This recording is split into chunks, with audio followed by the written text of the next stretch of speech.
Hai semua. Kembali lagi ini di vlog kedua aku.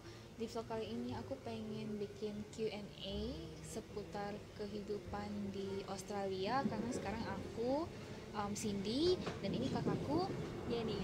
Kami tinggal di Australia, aku tinggal di Melbourne dan kakakku tinggal di Sydney.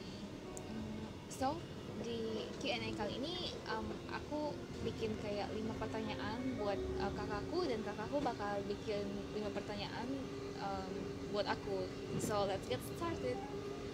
Okay, first question. Pertanyaan pertama, cerita dong pengalaman pertama kali tinggal di Australia dan berikan contoh culture shock yang kamu rasakan dan gimana kamu bridge those cultural gaps. Pertama kali kan ke Sydney. Terus bayangan aku Australia itu kan banyak bule-bulenya gitu kan, banyak westerner. Jadi kayak semua white people gitu. Tahu-taunya pas nyampe di Sydney-nya aja tuh ya udah banyak banget orang Asianya. Jadi nggak kerasa lagi, itu kayak Indo banget kan. Kita kan kayak udah campur-campur, banyak orang Asianya juga, terus ada orang Indonya juga, jadi campur-campur, jadinya nggak kerasa gitu. Jadi kayak kerasa kayak orang sendiri juga, jadinya nggak kerasa culture shocknya sama sekali yang seperti orang-orang bilang gitu. Terus aku juga tinggal sama orang Indonesia waktu pertama kali, terus komunitasnya juga carinya orang-orang Indo, jadi kayak udah banyak yang ngebantu-bantu gitu, kayak ngebantu-bantu gimana cara hidup di sini. Jadi udah nggak kerasa shocknya juga sih. Cuma yang funny aja yang pas aku baru datang sampai di airportnya gitu kan, aku lapar jadi pengen ke McD. Maksudnya itu kan udah tahu gitu lah, paling cuma burger, jadi nggak usah kayak cari susah-susah gitu kan. Yang lucunya aku bilang mau beef burger aja susah banget, nggak bisa gitu keluar kata-katanya, kayak aduh gimana gitu ya. Jadinya yang ada tuh cuma set meal, yang ada meal yang cuma ada burger, ada chips, sama coke gitu kan. Jadi aku cuma nunjuk itu aku mau itu. Aku nggak bisa bilang beef burger sama sekali, nggak tahu kenapa gitu. Nanti setelah berlalu udah selesai bayar baru aku bilang, oh iya itu kan namanya beef burger. Bilang aja kayak a la carte gitu. Iya, masalah aku nggak bisa ngomong sekali, nggak bisa sama sekali gitu. A la carte aja aku betul nggak tahu apa itu a la carte gitu kan. Nah ya udah, bridge the gap culture gitu, nggak kayak cuma ngikut-ngikut orang aja, ngikut orang. Iya, maksudnya lihat apa yang orang bikin, oh yang kayak gitu. Maksudnya kayak sesuatu apa sih, misalnya kayak ngantri, budaya ngantri di sini yang ikut-ikut kan, kayak misalnya kita di Indo mah serobot-serobot gitu kan. Kalau begini ini kita ya ikut gitu loh, orang ngantri kita ikut. Yes, enggak susah juga, enggak terlalu susah juga sih kayak bridge the gap buat culture. Cuma yang susahnya emang bersosialisasi sama orang bule, karena pertama culture-nya beda juga. Terus aku kan dulu baru datang, jadi nggak terlalu lancar bahasa Inggrisnya, jadi aku nggak gitu ngomong. Aku ngerti mereka bilang apa, cuma nggak ngomong ya. Sampai sekarang juga sih, jadi temannya kebanyakan ya dari sesama pendatang gitu, foreigner. Ya maksudnya aku bicara bahasa Inggris sama mereka, cuma ya rata-rata semua orang Asia juga, kurang sih orang-orang itunya, westernernya. Udah ya. Next gitu question. Next question. Kamu kan udah 2 tahun di sini. Kamu udah punya teman itu nggak sih? Punya teman Australia? Teman Australia sih teman-teman ini aja, kayak teman kuliah gitu. Terus kayak beberapa teman gereja. Tapi ya kita nggak seberapa deket sih. Kamu pernah nggak sih kayak ikut event-eventnya gitu? Event? Misalnya kayak barbekyuan gitu, event-eventnya. Kayaknya belum pernah deh. Atau mungkin aku pernah tapi aku lupa. Iya kan, kayak setiap negara itu punya slang. Kayak di Indo ya banyak lah gitu ya slangnya. Coba deh kamu sebutin 3 slang yang kamu tahu. Nggak tahu sih sama Australia sekali. Seriously, kayak nggak perhatiin gitu. Oh my god, kamu kayaknya ya nggak juga sih, cuma ya Emang apa 3 slang? 3 slang. Salah satunya nih ya, kayak barbecue, bilangnya Barbie. Oh, Barbie. Okay. Barbie. Oh, terus aku tahu footy, football. Terus Lupa sih. terus kalau afternoon Oh, aku tahu breaky. afternoon Nggak tahu sih. break itu kan kayak makan breakfast gitu. Breakfast kan? Afternoon itu adalah arvo. Arvo. Oh iya, Arvo. kayaknya aku pernah dengar deh, tapi lupa gitu. Iya, jadi orang Jadi Australia itu suka singkat-singkat gitu lah, yang dipendek-pendekin aja. Jadi maksudnya dia ngomong langsung Arvo atau enggak pas lagi message doang Arvo. Iya, atau good day. Oh, Good day. Good day. Apa dia salah? good day itu kan bukan ini kan bahasa slang gitu. Masa sih? Iya, itu kan dalam bahasa Inggris gitu, semua orang Oke. tahu. Next question. Ini aku bakalan nanya ke kakak aku lagi sih. Apa yang paling kamu senangi tinggal di Australia? Senangnya itu nggak panas. Panas gitu kalau lagi summer. Ya, summer 3 bulan doang, tapi setelah itu 9 bulan itu nggak, maksudnya nggak dingin juga, cuma pas winter aja dingin sih. Cuma kan habis itu udah sepoi lagi kan, jadi emang 3 bulan itu berasa kayak neraka karena summer di sini tuh kering banget. Maksudnya bukan cuma summer aja, semua summer. Oh, kadang-kadang humid kayak last year gitu kan humid juga, cuma most likely cuaca di sini tuh kering kan, dry, jadi nggak sweating. Aku nggak suka keringatan, jadi di sini tuh enak meskipun kadang-kadang summer juga tapi nggak sweat, jadi aku seneng sih. Terus yang kedua, sebagai perempuan aku ngerasa safe aja kan, soalnya jalan-jalan sampai malam kan, kerja sampai malam jam 10 jam 11 pulang, ngerasa safe aja pulang gitu. Ya tergantung suburbnya sih, kalau dibilang nggak semua suburb aman, cuma ya pintar-pintar kita aja cari tempat di mana gitu kan, meskipun accommodation di sini tuh mahal in comparison with other state gitu kan.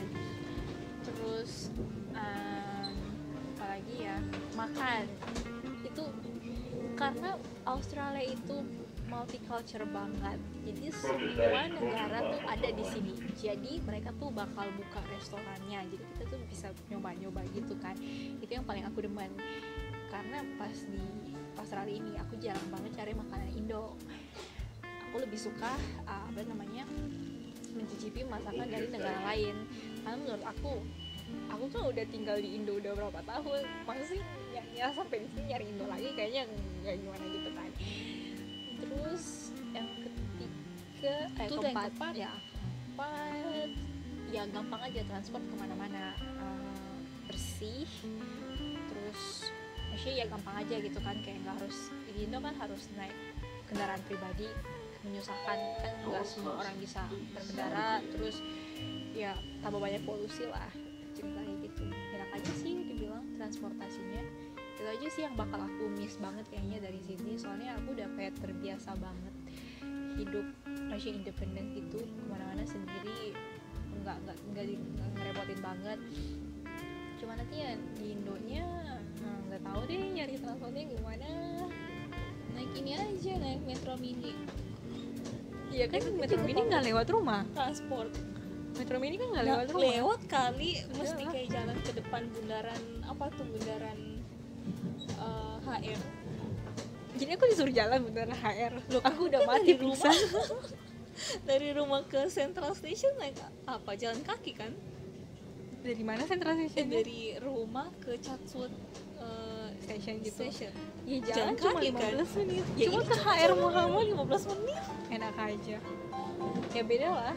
Gak mungkin dong kita mati pingsan aku mah. Ini extend for topics that you cover about the weather condition. Sedingin apakah kalau winter itu di Sydney? Oh, enggak juga sih. Cuma yang pertama kali datang aja yang kayak yang kaget, wah 5 derajat gitu kan minimumnya. Sekarang sih karena di global warming jadinya 9 derajat, 10 derajat. Ada sih 7 derajat gitu. Cuma ya udah oke lah. Udah terbiasa juga. Gimana cara kasih tips-tips deh, gimana caranya biar meskipun di winter kamu merasa tetap badan kamu hangat, pakai jaket kah atau Iya, pertanyaannya jaketnya harus seperti apa gitu? oh apa ya, orang sih bilangnya kulit, cuma kulit kan mahal banget tuh kalau kulit asli. Supaya kan tahan, maksudnya tahan angin kan gitu, nggak pasang angin. Cuma ya beli aja ya tebel-tebel gitu, yang bahannya wool atau enggak yang polyester, jangan yang cotton gitu kan, nggak cocok. Terus topik yang kedua, you said that before you like Sydney because of the safety reason. Safety maksudnya dalam hal misalnya nggak terlalu banyak apa tuh namanya, pakai pencopet, atau nggak banyak orang yang burglar, apa tuh namanya, orang pengemis kah, atau nggak banyak orang apa gitu maksudnya safety. Ya sih, kayak penyumpait jarang, jadi tas aku tuh nggak pernah resleting lagi, nggak pernah sama sekali. Terus kayak mau keluarin HP kamu semahal apapun itu nggak masalah gitu loh. Dan terus apalagi ya sih, kayak sebagai cewek kan kita takut banget yang namanya sexual harassment gitu kan. Jadi ya kayak jarang banget, dan cewek sama anak-anak tuh sangat diprotek gitu loh di sini. Ya itu juga sih. Terus yang ketiga, you say you like Sydney because of the variety of the food. Makanan internasional apa aja yang kamu sukai, dan di Sydney itu banyak nggak sih kalau misalnya kayak restoran-restoran Indo, mungkin aja kayak orang-orang Indo yang tinggal di sini udah lama banget, mereka kayak kangen Indonesia, terus mereka pengen makan makanan Indonesia di sini, gampang nggak nyarinya? Makanan luar negeri aku suka, saya ngomongnya nggak tahu apa ya. Soalnya aku nyoba-nyoba aja, jadi nggak bilang nggak suka juga, nggak gitu sih, nyoba-nyoba aja. Jadi aku next aja ya, aku skip aja itu. Apalagi tadi orang Indo yang lama di sini banyak sih. Jadi kita di sini tuh punya kayak Indonesian village gitu kan. Di mana yang unofficial itu di Kingsford Kensington, yang dekat UNSW. Jadi University of New South Wales itu bagian situ, itu kayak itu kan eastern suburb, jadi itu kayak most likely Indonesian kayak reside gitu di sana. Ya kesana aja gitu, cari-cari makanan Indo. Ya Ada apa aja, kayak penyetan gitu, iga kayaknya bakar? ada terus ya makanan Jakarta sih kebanyakan, lontong sayur, pempek dari Palembang kali. ya kan aku bilang kebanyakan, kan pempek ya Palembang ya, cuma ya gitu aja sih dari Palembang. Terus sama martabak manis, martabak martabak. Aku udah bisa sih bikin martabak manis, tapi nggak aku bikinin sih kemarin. Buat kamu. Oh, butuh. Ya anyway, gara-gara di sini kan aku udah 2 tahun nggak pulang ke Indo, akhirnya aku kangen banget makan martabak yang biasanya aku beli di depan KFC di kampung halaman aku. Saking aku kangennya, ya udah akhirnya karena aku lagi liburan 1 tahun kemarin, aku belajar lah cara bikin martabak. Akhirnya finally aku bisa bikin martabak. Ya gak seenak martabak yang aku sukai itu, tapi at least martabak manisnya udah jadi. By the way nih lihat nih transportnya, misal sama kali gini itu kan kayak bersih banget. Terus kayak ini lagi kosong sih, mungkin ke sananya kurang orang, cuma kalau di Sydney sama Melbourne mungkin banyak banget ya. Ini sih aku bilang bersih, nggak, Sydney sih ada bersih, cuma kadang-kadang kalau banyak orang kotor juga, terus bau gitu. Ini harusnya cuma kurang apa ya, kurang WC aja sih. Masa kita 1,5 jam perjalanan ke sana nggak ada WC ya, capek lah. Capek, ada. bukan capek, kebelet. Kayak kebelet, capek deh gitu loh maksudnya. Oke, next question. Sebentar ya, ini kakak lagi buka Q&A-nya. Terus menurut kamu kan bisa drive, kamu suka biasa drive juga. Bagus mana sih, naik public transport apa drive aja? Sebenarnya depend sih. Jadi kalau di sini peraturan, jadi sebenarnya di sini itu nggak kayak di Indonesia sih. Kalau di Indonesia itu polisinya itu kadang kayak sukanya polisi itu kan selalu ada di mana-mana. Kalau di sini polisinya itu nggak di semua apa namanya wilayah itu ada, maksudnya polisi lalu lintas nggak semua ada di jalanan gitu loh. Jadi kayak misalnya di tempat-tempat tertentu itu cuma ada kayak CCTV yang capture misalnya kamu nerobos lampu merah atau enggak bukan jalurnya, kamu ke jalur itu kamu di capture. Jadi kadang kamu bakalan ya kalau misalnya kamu kedapatan ya kamu bakalan di fine. Fine itu suratnya bakalan dikirim ke home address kamu. Nah kalau di Indonesia polisinya itu nggak semua juga sih ada di mana-mana, kebanyakan kayak di jalan-jalan yang besar. Jadi kalau misalnya polisinya juga benar-benar menertibkan lalu lintas, itu aja bedanya. Terus kalau aku di sini aku lebih senang kalau di driving itu di bukan yang di daerah city. Jadi city itu kayak suburb tapi dia di tengah-tengah kota, kita bilangnya city. Itu peraturannya banyak banget, apalagi kalau di Melbourne tramnya itu juga kan melintasi city. Jadi kita ada tram, ada bus, jadi kayak banyak peraturan yang yang sebenarnya lumayan berbeda dari peraturan-peraturan di Indonesia, yang bikin aku kadang suka bingung. Belum lagi ada lampu merah buat pejalan kaki, jadi kadang aku ini suka bingung, ini belok kanan caranya gimana ya, atau enggak ini aku sekarang stop atau enggak ya. Pokoknya kayak membingungkan gitu di city. Cuman mungkin kalau misalnya udah baca-baca peraturan namanya Vic Roads, mungkin kita bakalan bisa lebih mengerti gitu. Terus tapi kalau disuruh driving keluar kota, misalnya dari suburb lain bukan yang di sini, terus kita keluar kota gitu, aku lebih senang. Soalnya kalau public transport nggak ada ke luar kota, ada sih tapi nggak semua wilayah. Dan menurut aku kalau driving keluar kota juga lebih fleksibel, nggak terlalu banyak CCTV dan lain-lain. Paling hanya kecepatannya doang. Jadi aku ini termasuk driver yang kalau mengemudi itu lama banget. Soalnya aku benar-benar memperhatikan keselamatan. Jadi aku merasa lebih baik aku pelan-pelan, meskipun aku dipimpin orang belakang, yang penting aku selamat. Nah, Tintin tuh bahasa bakunya apa sih? Kan gak semua orang tahu Tintin. Di klakson. Iya, di klakson. Di klakson tuh juga bukan bahasa Indonesia kali. Sebenarnya orang ngerti gitu. Horn. Apa nih horn? Nah, itu pengalaman aku kalau driving di city. Aku grogi, maksudnya di tengah kota aku grogi banget karena peraturannya luar biasa, CCTV-nya di mana-mana, kemudian keramaiannya juga luar biasa. Tapi kalau keluar kota aku lebih santai, tapi harus lebih pay attention tentang speed limit, karena dia sangat memperhatikan speed limit ini. Jadi orang-orang itu kayak car yang lain gak bakalan di belakang kamu atau di depan kamu gak bakalan senang kalau kamu drive itu misalnya dia mintanya di sepanjang 2 km ini harus 110 ya, terus kita jalannya cuma 40 km per hour. Nah yang lain tuh pada marah-marah, Tintin atau enggak kayak ngasih sign bahwa kamu ini salah gitu loh. Nah terus aku serba bingung, aku kan takut untuk cepet, maksudnya sampai 100, kecepatan 100 itu aku takut. Tapi ya udahlah, seiring berjalannya waktu aku coba buat ikuti. Tapi aku nggak menyarankan pada saat malam hari itu juga driving, karena kalau malam hari kita driving lampu jalan di sini tuh menurut aku nggak seterang di Indonesia, dan sangat susah untuk melihat apa yang di jalan di depan ini, apakah ada tikungan, apakah ada sesuatu gitu. Jadi ya itu deh pengalamannya. Iya, terus kamu milihnya mana, maksudnya pilihnya public transport apa mendingan mobil gitu? Kan banyak orang Indo, kita kan suka driving tuh, suka naik motor, suka driving aja kendaraan pribadi.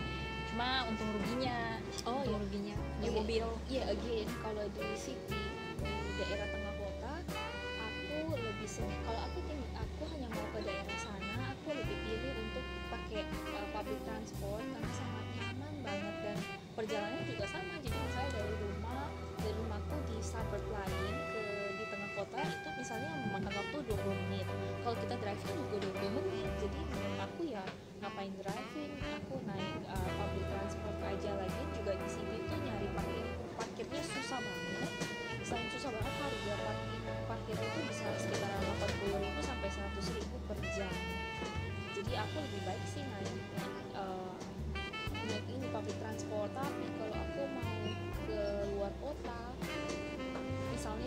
Melbourne, aku mau ke Phillip Island, aku mau ke Great Ocean Road, aku pilih naik mobil pribadi. Aku nggak memilih naik tour juga, karena kalau naik tour itu nggak enak juga sih menurut aku, jalan-jalan keluar kota.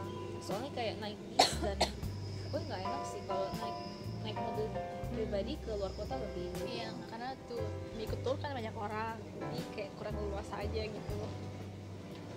Next question. Makanya ya questionnya ya. Questionnya lagi hilang nih.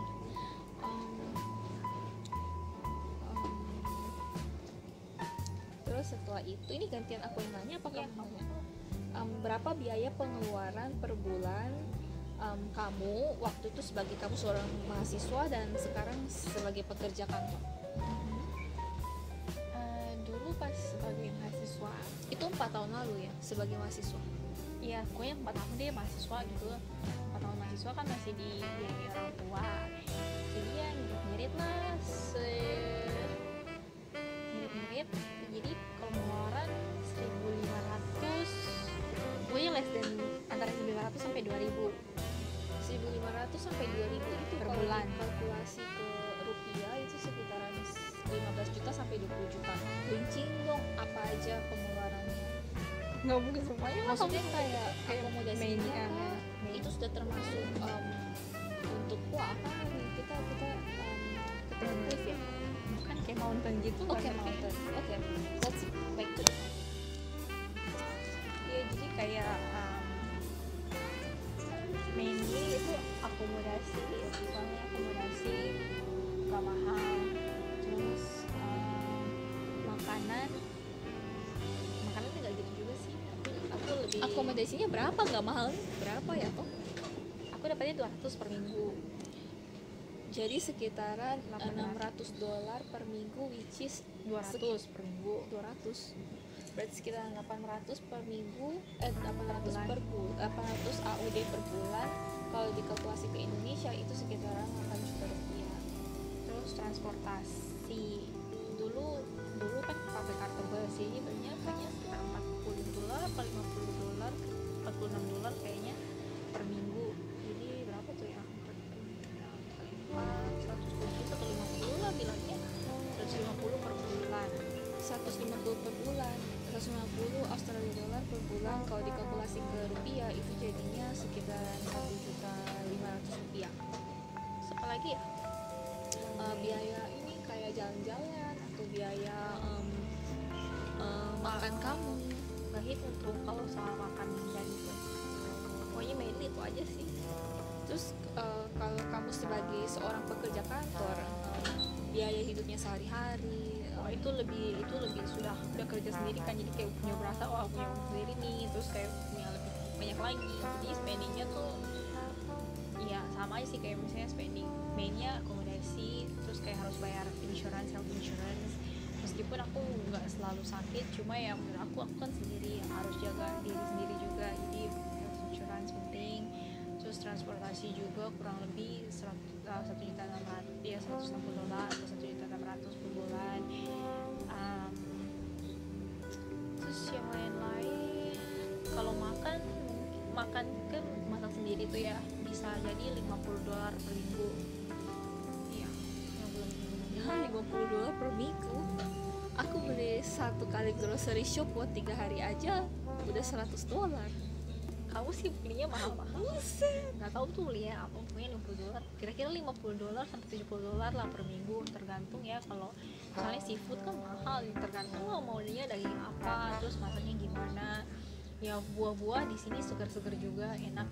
Dulu sih waktu diet-dietnya makan buah sih emang spend a lot gitu. Jadi sekarang udah nggak rajin-rajinnya makan buah. Nggak, soalnya kok sakit. Orang bukannya sakit makan buahnya lebih banyak ya. Ini kan sakit karena pencernaan, jadi nggak bisa gitu masak-masakan. Jadi berapa total pengeluaran sebagai seorang pekerja kantor? Kira-kira 2.000 plus lah. Berapa? 2.000 plus. 2.000 plus, berarti sekitar 20 juta atau lebih per bulan. berapa sih kalau boleh tahu gajinya sampai bisa pengeluarannya 20 juta plus plus per Kecil mah bulan? gak usah bilang Kok kecil. itu setelah kerja apakah masih di support sama orang tua, masih dikirimkan duit tambahan, atau gajinya sendiri per bulan udah mencukupi buat kamu hidup mandiri di Australia ini? Iya, jadi setelah selesai sekolah udah lepas sama sekali, orang tua udah nggak kirim lagi. Untungnya pas aku sekolah tuh dapat pekerjaan yang penuh waktu full time, tapi meskipun nggak di bidang aku, tapi itu semua cukup. Bahkan dari aku spend a lot itu 2000, aku masih punya save juga. Jadi menurut aku segitu itu udah cukup loh. Emang sih kayak nggak bisa nabung yang kayak bisa sampai ke nyicil rumah, itu nggak. Cuma bisa sih untuk nyicil rumah di Indo, cuma sih nyicil rumah di sini kayaknya nggak itu banget. Cuma ya oke lah, udah bisa save sendiri gitu loh. Jadi masih ada save nya. Maksudnya udah aku aja beli skincare kan banyak juga kan, itu kan mahal. Skincare nggak murah. Skincare-nya tergantung apa dulu skincare-nya. Kalau skincare yang murah juga ada sih. Iya makanya maksudnya iya kan, maksudnya kan dulu nggak segitu, nggak gitu care banget kan. Ini karena udah merasa tua jadinya lebih memperhatikan. Jadi ya maksudnya beli makeup, beli skincare karena punya uang gitu kan. Jadi merasa oh I can buy, I can afford gitu kan. Dulu nggak ada duit ya jangan lah, nggak usah deh, tahan aja lah. Ini ada jadi merasa oh ya udah ini easy gitu. Meskipun ya ini nggak kayak harus mikir-mikir, nggak gitu. Oke, next question. Biar dia tuh bentar lagi tuh lagi. What's that? Sorry ya guys, tadi kepotong soalnya pas aku lagi lagi dokumen. Kita nggak tahu nih jadinya di mana sih, apa udah kelewatan atau belum. Jadi lagi sebentar lagi nunggu kakakku nyari banget. Udah belum. Sambil lagi nyari, aku bagi-bagi cerita ya tentang tiap hari.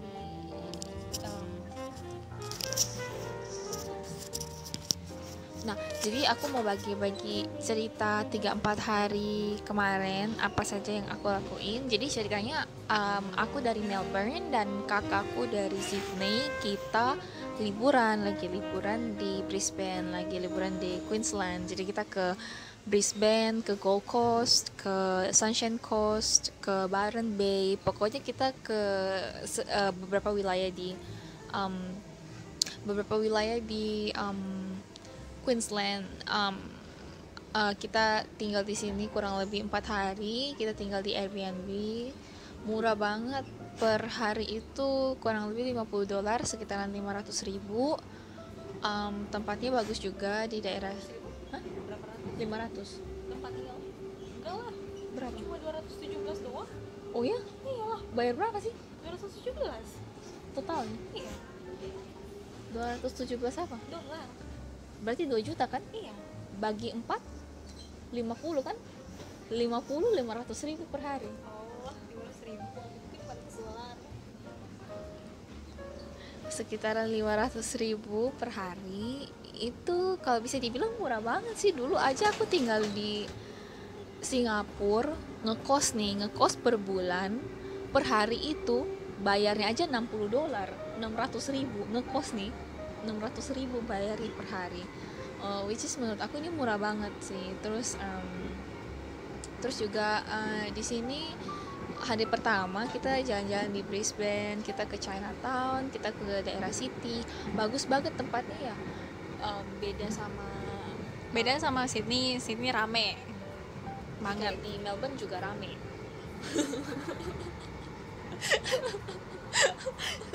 Ya rame banget. Jadi ya kita kan dari kota kecil. Jadi kita lebih mungkin udah terbiasa di kota kecil, nggak rame gitu. Ya tergantung masing-masing pribadi juga sih. Terus Tadi udah ya pertanyaannya ya. oh ini udah lanjut ya, soalnya kakakku udah selesai sih dia nyarinya. Terus kamu udah lagi yang ini nanya apa aku lagi yang nanya? Nah, kapan sih Christmas? weather Christmas tuh di sini kan setahu kita kan luar negeri nih dingin nih winter. Tapi kalau di Australia gimana sih weathernya? Oh, maksudnya lagi Christmas terus gimana iya. weathernya? Dan maksudnya kan kamu pikir kan kalau di luar negeri kita suka lihat kayak white Christmas gitu banyak saljunya, tapi di Australia gimana? Di sini for sure there is no snow, nggak ada salju sama sekali. Ada sih Christmas dimanapun throughout the year nggak ada salju. Jadi basically nggak semua luar negeri yang ada four season itu ada saljunya.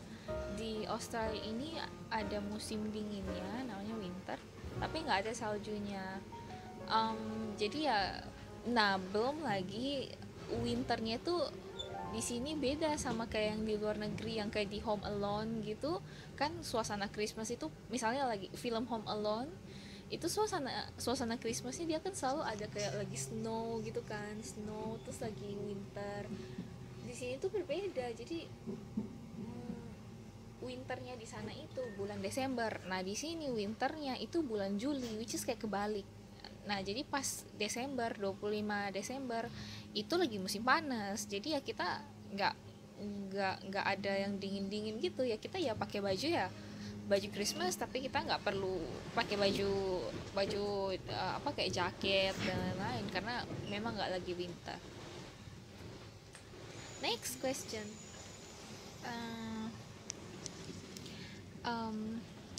Bagi tips dong cara berhemat biaya sekolah dan biaya hidup di sini.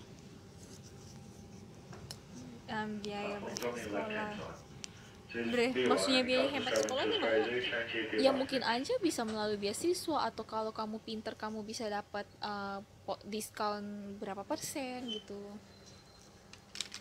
Kalau bilang soal hemat sekolah aku nggak gitu ya, soalnya aku nggak pinter jadi nggak dapat beasiswa. Ya mungkin aja cari kualitas sekolah yang sama tapi dengan harga yang lebih terjangkau. Ayo. No comment tuh mah. No comment. Banyak sih itu yang murah-murah, cuma kualitasnya gue nggak tahu juga sih. Oke. Terus Cara berhemat di sini ya banyak jalan. What do you mean banyak jalan? Jadi daripada ngambil transport, banyak aja jalan-jalan gitu. Jalan ke dari satu tempat ke tempat lain, jalan aja, jangan pakai transport. Apakah sih, cuma terserah kamu. Jauh gak sih?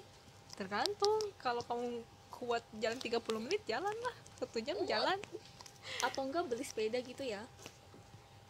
Iya, bisa beli sepeda, bisa kalau mau. Terus masak sendiri juga. Lagi ya, oh ya, bawa botol minum kemana-mana, bawa botol minum, karena biasa di beberapa tempat karena itu kan di sini tap waternya bisa kamu ambil di mana-mana gitu kan, jadi aman untuk dikonsumsi.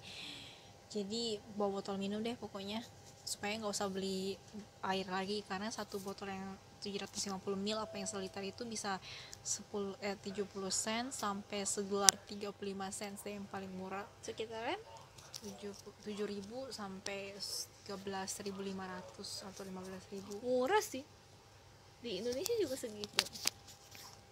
Di Indonesia kan yang kecil banget, yang 500. Yang gede yang 1,5 liter. Ya tapi kan masa tiap kali pergi beli terus kan, kayak Indonesia kan kayak kamu nggak punya no choice gitu kan, jadi kamu harus beli karena kamu lagi di luar, lagi di mall, nggak no choice. Sedangkan kalau di sini tuh di mana-mana ya mending gratis, kamu soalnya susah lah nyari duit, masa kamu orang tua kamu kasihan dong, maksudnya ngirimnya rupiah gitu, kamu belinya cuma air doang kan yang rupiah juga, harganya kan mirip, satunya 7.000, satunya di Indonesia juga 9.000.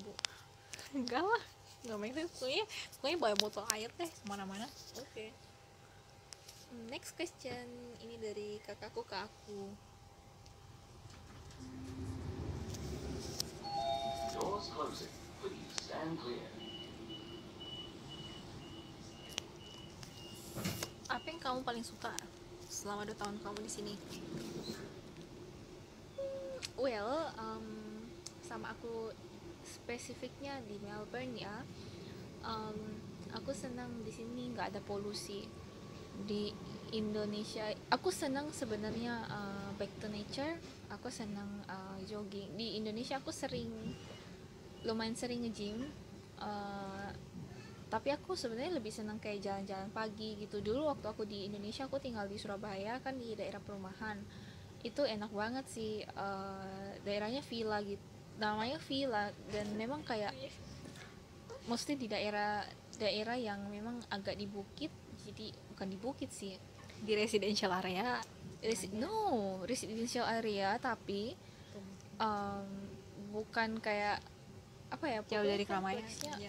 kompleksnya itu di set seperti di villa gitu. Jadi ada kayak clubhouse-nya, pokoknya banyak kayak bunga-bunga dan Dan yang bagusnya lagi, kita tuh tinggalnya pas dekat hutan, depannya hutan.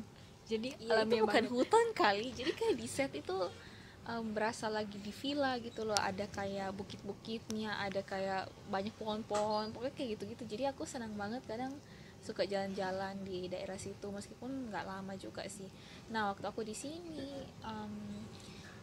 polusinya juga ada sih sebenarnya, kayak truk-truk gitu, tapi hanya beberapa, hanya 1-2, karena truk-truk nggak bisa masuk kayaknya di daerah kota. Mungkin truk itu hanya bisa jalan di daerah tol atau apa gitu, tapi aku nggak tahu. Tapi di daerah city dan suburb-suburb lain itu kurang banget polusinya, karena mobil juga nggak sepadat di Surabaya, dan udaranya juga sejuk-sejuk gitu. Jadi even ya winternya dingin, tapi kalau kita berpakaian yang sesuai, misalnya kita pakai windbreaker, jaket, kita pakai shawl, kita pakai topi, ya itu nggak seberapa dingin sih sebenarnya. Ya sejuk aja gitu loh, nggak seperti di Indonesia. Bayangin ya, kalau di Indonesia aku mau ke party teman, itu aku mesti dandan itu kayak 30 menit sebelum aku ke party. Alasannya bakalan luntur, bakalan semua foundation ini meleleh, dan aku langsung cepet-cepet naik mobil, langsung aku 30 menit langsung sampai di sana biar nggak meleleh nih. Tapi begitu aku di sini selama 12 jam, make upku nggak pernah luntur, dan mukaku nih nggak pernah berminyak. Soalnya di sini udaranya dingin banget, Kering soalnya. iya kering juga. Dan even aku jalan kaki, I don't mind. Jadi biasanya kalau aku ada acara gitu ya, acaranya misalnya jam 8 pagi, dari jam 4 pagi pun aku udah make up, it's fine, aku nggak kenapa-kenapa, dan aku sangat pede gitu loh. Terus yang ketiga apalagi ya, make up, terus habis gitu apalagi ya, aku ketemu banyak orang dari banyak negara yang membuka pikiranku gitu loh, yang selama ini aku selalu hanya di berpikir di satu tujuan. Tapi ternyata setelah aku ketemu orang-orang ini, banyak sekali kayak cerita-cerita dari mereka itu yang bikin aku pertamanya bingung, terus yang bikin aku pertamanya, oh iya emang kayak gitu. Jadi lama kelamaan kayak aku sekarang orangnya lebih terbuka, lebih open minded lah. Misalnya orang itu berpendapat kayak apa, oh ya aku respect, karena aku kayak menyadari satu hal, bahwa setiap orang itu punya pendapatnya masing-masing, punya culture-nya masing-masing. Jadi ya kita harus open minded. Itu sih menurut aku pelajaran kehidupan yang sangat berharga, yang mungkin saja kalau aku di Indonesia belum tentu aku dapatkan. Iya benar, karena semuanya di Indonesia kalau salah, maksudnya kalau beda sedikit aja pasti bakal dibilangin. Iya kayak gitu. Kalau di sini misalnya ya, ini menurut aku memang contoh buruk, tapi ya By the way, to be continue ya, kita udah mau nyampe nih, mesti nganterin. See you guys. See you soon again. Anyway, Q&A-nya sampai di sini dulu ya, soalnya kita udah mau sampai di tempat tujuan kita, dan kita sekarang tadi udah change transport dari train ke bus. Terus agak kayak berisik gitu kan. Iya, Jadi ya udah, ntar mudah-mudahan kita bakalan bikin vlog lagi jalan-jalan kita di Queensland ini. So, ya, stay tuned. Bye.